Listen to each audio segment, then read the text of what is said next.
네, 이번 시간에 울프람 알파 마지막으로 다루는 시간인데 크게 두 가지 내용을 다뤄보도록 할 거예요. 첫 번째는 리스트라는 이제 내용에 대해서 다룰 건데 이게 매스매티카에선 되게 중요하게 다뤄지는 그런 자료형이고요. 두 번째는 이제 통계 처리를 하기 위해서 쓸 수 있는 몇 가지 간단한 명령어를 알아보도록 하겠습니다. 그럼 지금부터 본격적인 내용을 시작해 보도록 하겠습니다.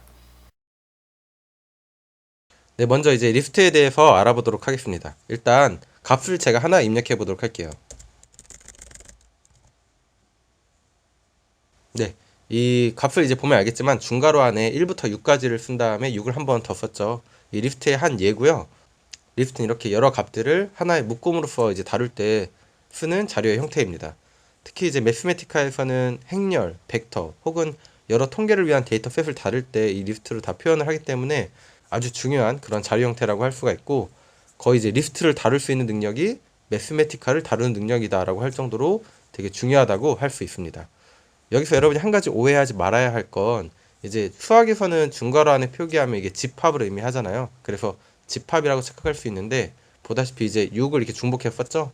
중복을 허락하고 순서도 있기 때문에 집합과는 다른 그런 자료 형태다라고 얘기할 수가 있습니다.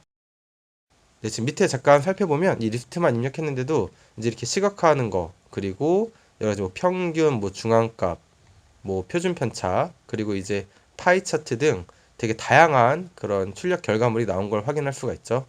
네, 이렇게 이제 리스트만 입력해도 우리가 이렇게 다양한 데이터 결과를 확인할 수가 있고요.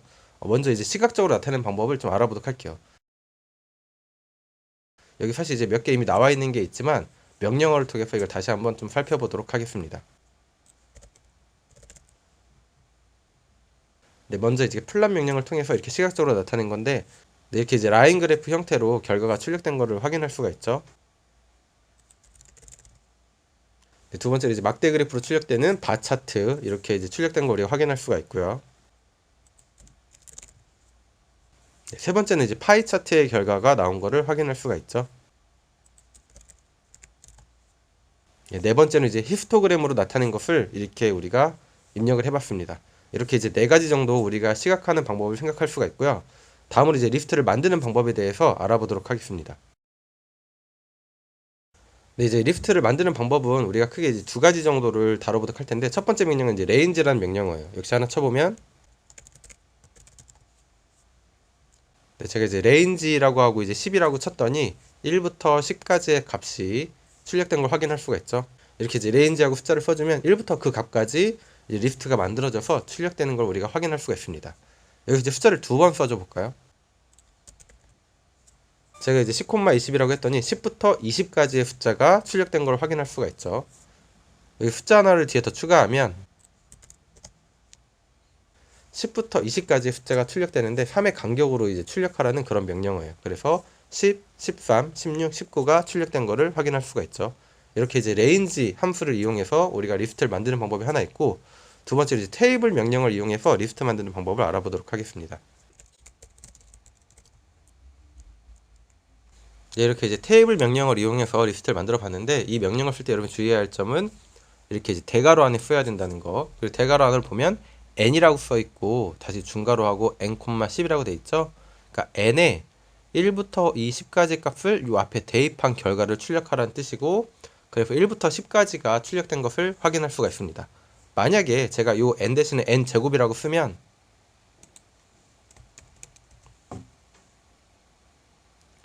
n에 1부터 10까지 대입하는데 이제 이걸 n제곱에 대입하니까 1의 제곱부터 10의 제곱까지가 출력된 걸 확인할 수가 있죠. 근데 우리가 이제 얘를 다뤄서 좀 쓰고자 할 때 이렇게 표 형태로 나오면 좀 다루기가 불편하잖아요. 이럴 때는 여러분이 그냥 뒤에 더하기 0만 하면 이제 중괄호 안에 결과가 출력된 걸 확인할 수가 있고 얘를 클릭을 한번 해보시면 결과를 이렇게 이제 이게 검색창에 복사된 걸 확인할 수가 있죠. 얘에 대해서 좀 더 알고 싶은 거를 여러분이 명령을 좀 추가적으로 입력해서 다루거나 이제 복사해서 다른 데 쓰시면 됩니다.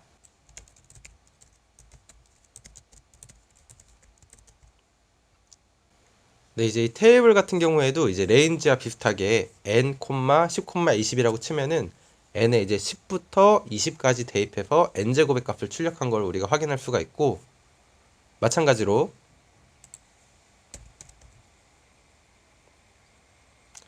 이제 콤마 3을 더 붙이면 n의 10부터 20까지 3의 간격으로 n제곱에 대입해서 나온 결과가 출력된 것을 확인할 수가 있습니다. 네, 이제 이 테이블을 이용해서 이제 몇 가지 재밌는 명령어를 좀 해보도록 할게요. 일단 그 검색을 해보기 위해서 명령어 하나 알아볼 텐데, 바로 이제 프라임이란 명령어예요. 이거는 소수란 뜻이잖아요. 그러니까 프라임 5라고 치면 다섯 번째 소수가 얼마인지 출력되는 거고 11이 출력된 걸 확인할 수가 있죠. 얘를 이제 테이블과 합쳐서 명령을 쳐보면 이제 이런 걸 쳐볼 수 있습니다. 네, 결과를 보기 전에 이 명령을 한번 살펴보면 n에 1부터 100까지 대입을 하는데 이걸 프라임 n에 대입하는 거니까 첫 번째 후후부터 100번째 후후까지가 출력된다는 걸 예상할 수가 있죠. 한번 결과를 보도록 할까요? 네, 보다시피 첫 번째 후후부터 100번째 후후까지가 출력된 것을 확인할 수가 있습니다. 만약에 이렇게 입력한다고 하면 n의 첫 번째부터 100번째까지 후후가 이제 7의 간격으로 프라임 n에 대입해서 출력된 걸 예상할 수가 있죠. 즉, 첫 번째, 여덟 번째, 15번째 이런 순으로 아마 출력이 될 거예요. 확인해 볼까요? 예, 역시 출력 결과를 보니까 첫 번째, 여덟 번째, 15번째 이런 순서로 99번째 후후까지 출력된 것을 확인할 수가 있습니다. 예, 하나 좀 더 재밌는 거 더 알아보도록 할 텐데, 이제 랜덤으로 숫자를 출력하는 명령을 하나 알아보도록 할게요. 네, 이제 랜덤 리얼이라는 명령어인데 이 가로 안에 제가 10이라고 썼죠? 이제 얘가 의미하는 바는 0부터 10 사이의 숫자 중에 아무거나 랜덤을 하나를 내뱉어라 라는 뜻이에요. 만약에 여길 제가 5라고 친다면 0부터 5 사이에 있는 숫자 중에 랜덤으로 하나를 내뱉어라 이런 뜻이 되겠죠? 만약에 이제 여기 숫자를 쓰지 않으면 얘는 0부터 1 사이의 숫자 중에 랜덤으로 하나 내뱉어라 이런 의미가 됩니다. 정수를 출력할 수도 있는데 명령을 이제 쳐보면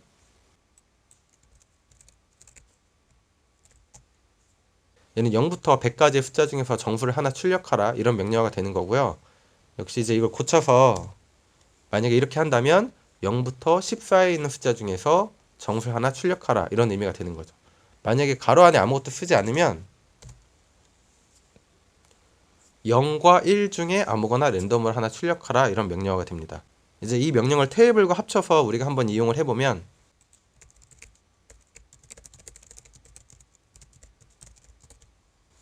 네, 이제 실행하기 전에 명령 한번 살펴보면 n에 1부터 100까지 대입하는데 앞에는 n이 없죠? 그러니까 n과 관련 없이 앞에 있는 걸 100번 출력을 할 거거든요. 랜덤 인티저 20이라고 썼으니까 0부터 20까지 숫자 중에 아무거나 랜덤으로 100번을 뱉어내게 될 겁니다. 한번 확인해 보도록 할까요? 네, 확인 결과 0부터 20까지 숫자 중에 아무 숫자나 랜덤으로 이제 100번을 뱉어낸 걸 확인할 수가 있죠. 이런 걸 여러분이 잘 응용해 보면 몇 가지 이제 재밌는 그런 계산들도 아마 해볼 수 있을 것 같습니다. 네, 다음으로 이제 리스트의 연산을 몇 개 알아보도록 할게요.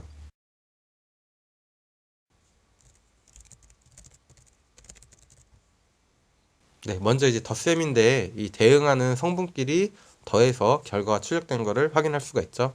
당연히 이제 빼기도 마찬가지로 여러분이 할 수가 있겠죠.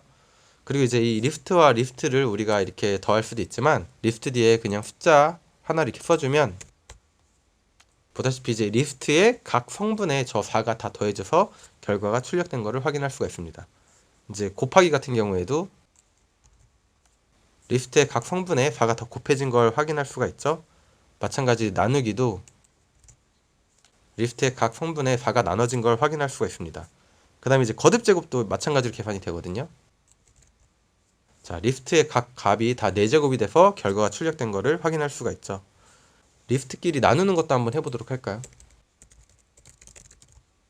네, 대응하는 성분끼리 나눠져서 결과가 출력된 거를 확인할 수가 있습니다.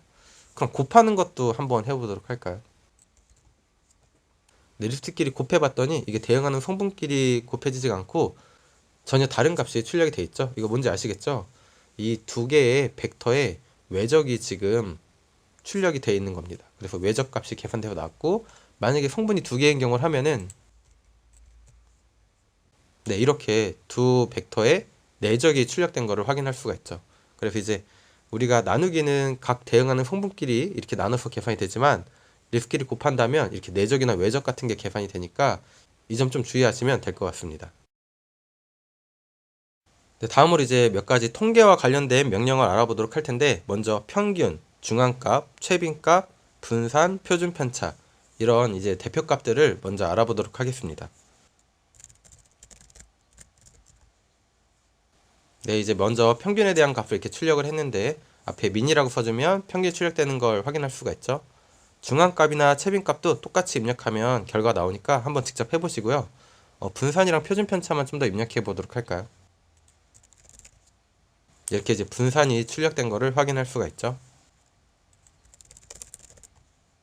네, 다음으로 이제 표준 편차가 이렇게 출력이 됐는데, 표준 편차 같은 경우에는 네, 앞에 그냥 SD라고만 쳐도 이렇게 표준 편차가 출력된 거를 확인할 수가 있습니다. 다음으로 이제 간단한 경우의 수를 계산해 보도록 하겠습니다. 먼저 이제 조합을 계산해 보도록 할까요? 이제 우리가 4추주 2라고 썼더니 이제 4C 이 값이 계산된 것을 확인할 수가 있죠. 얘는 좀 더 다르게 쓸 수도 있는데,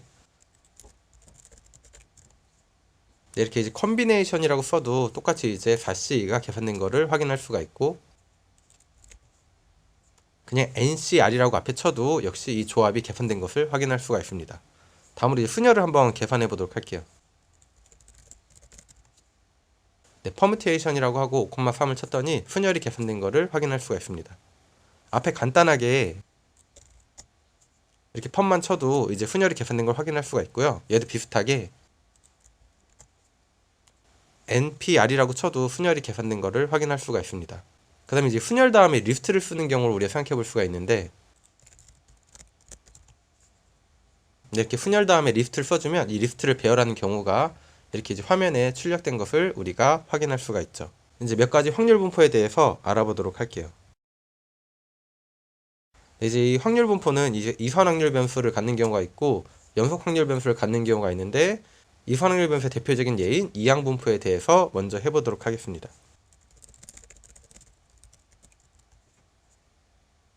이렇게 n은 100이고 p가 0.2인 이항 분포를 출력해봤고, 밑에 이제 한번 내용을 살펴보면 뭐 평균, 표준 편차, 분산, 뭐 확률 밀도 함수, 뭐 그다음에 확률 밀도 함수의 그래프, 그다음에 이제 누적 분포 함수, 이런 것들이 출력된 거를 확인할 수가 있는데, 우리가 이제 이선 확률 변수 같은 경우에는 보통 이제 확률 질량 함수라고 얘기하죠. 근데 사실은 그냥 이선 확률 변수건 연속 확률 변수건 다 그냥 확률 밀도 함수라고 얘기하는 경우도 많기 때문에, 여기서 그냥 이게 확률 밀도 함수 PDF로 출력된 거를 확인할 수가 있습니다. 이제 여기 CDF는 누적 분포 함수인데, 보다시피 확률 밀도 함수가 확률 변수 x가 x일 때 확률이라면, 누적 분포 함수는 확률 변수 x가 x보다 작거나 같을 때에 대한 이제 확률을 보여주는 그러한 그래프죠. 이렇게 이제 이항 분포를 그냥 치는 것만으로도 이렇게 다양한 결과값을 보여주지만, 각각을 따로따로 한번 출력을 해보도록 할게요. 먼저 이게 뒤에 이제 분포를 뜻하는 이 디스트리뷰션이라고 써 있는데, 얘를 그냥 디스트라고만 쳐도 이제 똑같은 결과가 출력이 되고요. 여기 앞에 이렇게 민을 써면 이렇게 평균이 나오고, VAR을 치면은 이렇게 분산이 나오고,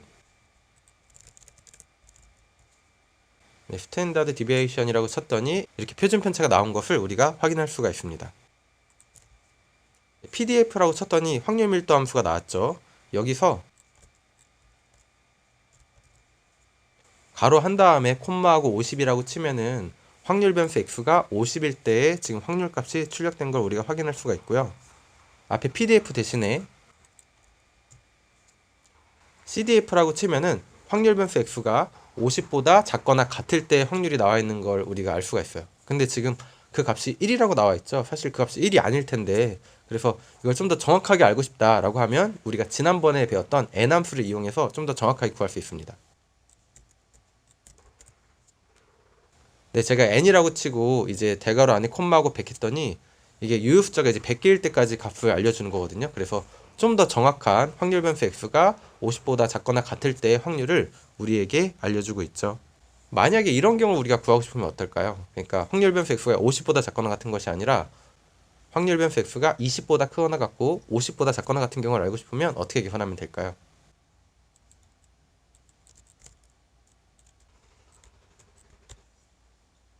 네, 이렇게 이제 CDF 50일 때에서 CDF 19일 때를 빼주면 CDF19는 확률 변수 x가 19 이하일 때의 확률을 우리에게 알려주니까 그때가 이제 빠져서 확률 변수 x가 20일 때부터 50까지의 확률을 우리에게 알려주게 되겠죠.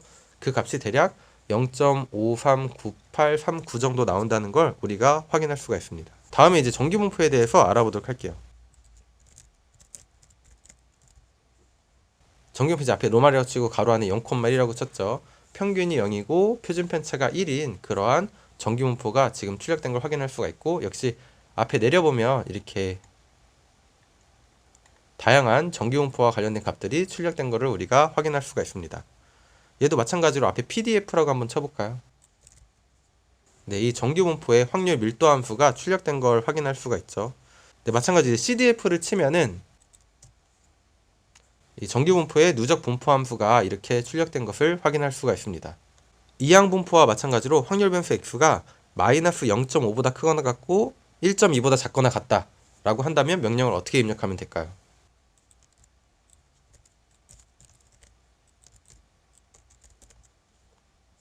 네, 이렇게 하면 확률 변수 x가 마이너스 0.5보다 크거나 같고 1.2보다 작거나 같은 경우에 확률이 구해진 걸 확인할 수가 있죠.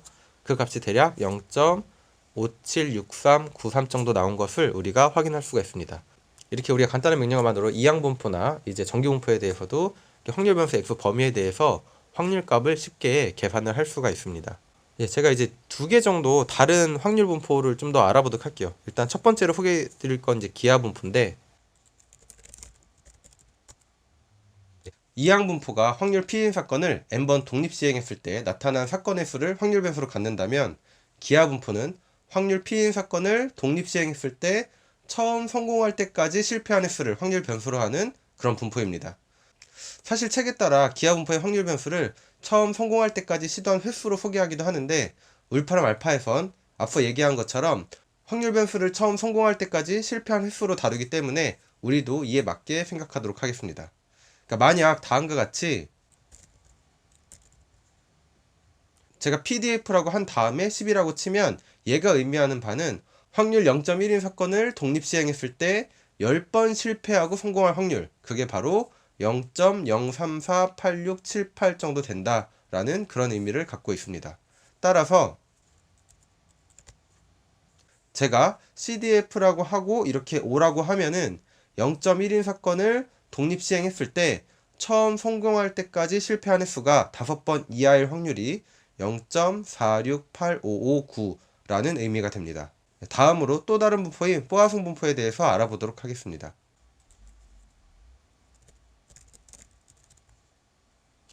이 포화성 분포는 이제 이항분포의 극한의 형태라고 얘기할 수가 있어요. 그러니까 이제 이항분포가 확률 피인 사건을 n번 독립 시행했을 때에 대해서 얘기하는 거잖아요. 근데 이제 얘가 좀 극단적인 경우, 그러니까 확률은 아주 작은데 시행은 엄청 많이 하는 경우, 그런 경우에는 얘를 이제 이항분포로 계산한다는 게 상당히 비효율적이거든요. 그래서 그런 경우에 우리가 쓸 수 있는 게 포화성 분포고, 포화성 분포의 확률 변수는 단위 시간이나 단위 공간에서 발생하는 사건의 수를 의미하고요. 이제 가로 안에 숫자는 이게 평균 뭐 3번이다 이런 의미가 되는 거죠. 예를 들어서 만약에 이제 책이라고 치면은 책 한 권에 있는 오타의 개수다라고 하면 각각의 글자가 오타일 확률은 아주 낮겠죠. 하지만 글자는 아주 많기 때문에 실제 이제 시행 자체는 되게 많게 되는 거고, 예를 들어서 이제 글자가 10,000개 정도 된다라고 하고, 하지만 이게 오타일 확률은 한 5,000분의 1이다 라고 하면은 이게 평균적으로는 이제 오타가 2개 정도 나온다고 얘기할 수가 있잖아요. 그런 경우에 이제 이 포화성 분포를 쓰게 되는 거죠. 그럼 가로 안에 제가 3이라고 쓰지 않고 이렇게 2라고 쓴다면 방금 든 예와 같은 경우에 대한 포화성 분포를 생각하게 되는 거고요. 역시 이제 얘와 관련된 다양한 이런 값들이 나와 있는 걸 확인할 수가 있습니다. 제가 만약에 이제 포화성 분포의 PDF를 이렇게 치면은 마찬가지로 이제 이렇게 확률 밀도 함수를 잘 출력해 준 걸 확인할 수가 있고,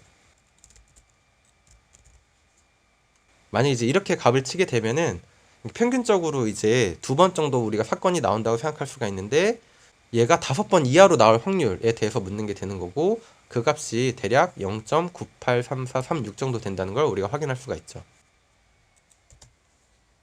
만약에 이렇게 친다면 이제 평균적으로 사건이 2번 정도 발생한다고 우리가 생각할 수가 있는데, 5번 생길 확률에 대해서 묻는 거고, 걔가 0.0360894라는 걸 우리가 알 수가 있습니다.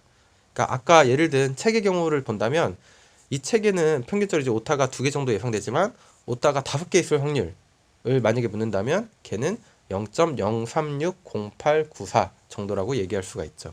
실제로 얘는 이제 이항분포와 비교해서 계산해도 거의 오차가 없을 정도로 정확한 값을 우리에게 알려주고, 그 이제 이런 극단적인 경우는 이항분포로 뭐 계산할 수 없는 건 아니지만 이항분포로 계산하는 것보단 후합분포로 계산하는 것이 훨씬 더 효율적이다라고 얘기할 수가 있죠. 네, 우리가 이렇게 이제 3차 시에 걸쳐서 울프람 알파 사용법에 대해서 알아봤는데, 사실 우리가 알아본 거는 울프람 알파에서 할 수 있는 것 중에 매우 지극히 일부 중에 불과하거든요. 그러니까 훨씬 더 많은 기능들이 있기 때문에 여러분들이 한번 좀 더 이제 공부해서 울프람 알파를 자유롭게 다루고 활용하면 좋을 것 같습니다. 네, 여기까지 하도록 하겠습니다. 감사합니다.